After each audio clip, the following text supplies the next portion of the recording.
हम पढ़ेंगे सर्वनाम। सर्वनाम किसे कहते हैं? संज्ञा के स्थान पर प्रयोग होने वाले शब्दों को सर्वनाम कहते हैं। जैसे मान लो किसी गाय के बारे में हम बात कर रहे हैं, तो बार बार हम गाय गाय नहीं कहते ना, फिर बोलते हैं उसकी एक पूंछ है, उसके 2 सींग हैं, उसका यूज करते हैं ना। और जैसे मान लो अपने दोस्त के बारे में हम बात करते हैं, मान लो कोई हमारा दोस्त अजय है, हम बोलेंगे अजय एक लड़का है, वह इस स्कूल में पढ़ता है, वह बहुत अच्छा लड़का है और वह अच्छा पढ़ाई करता है, वह मेरा दोस्त है। तो अब हम वह लगाएंगे ना, बार बार अजय लगाएंगे क्या? नहीं। तो संज्ञा के स्थान पर हमने जिन शब्दों का प्रयोग किया उसको क्या कहते हैं? सर्वनाम। ठीक है। सर्वनाम के 6 भेद हैं। पुरुषवाचक सर्वनाम, जैसे मैं, हम, तुम, तुम्हें, तुमने, तुम्हारा, ये पुरुषवाचक है। ठीक है। तो जो सुनने वाले के लिए, बोलने वाले के लिए यूज होते हैं उसको बोलते हैं पुरुषवाचक सर्वनाम।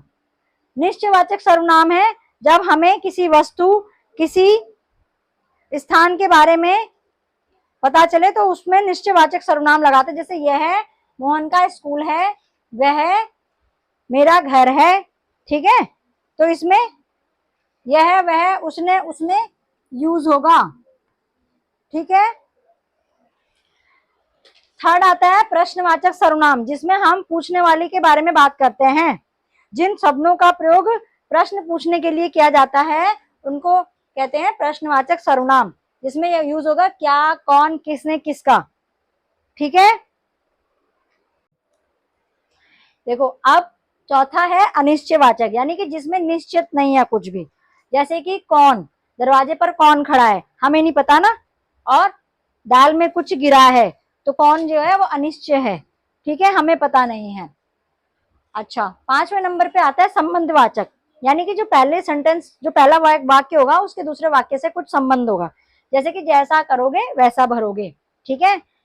जो पढ़ेगा वही पास होगा। ठीक है। जो जैसा करेगा सो वैसा फल पाएगा। ठीक है, समझ में आ गया? अच्छा, निजवाचक, देखो निज से पता चल रहा है कि कुछ पर्सनल चीज है, निज, अपनी। तो निज से समझ में आ जाना चाहिए कि आप अपना खुद का, अपना खुद का स्वयं।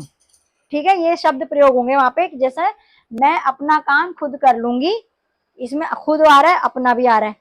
आप अपना काम स्वयं करिए, दूसरों से ना कहिए। ठीक है।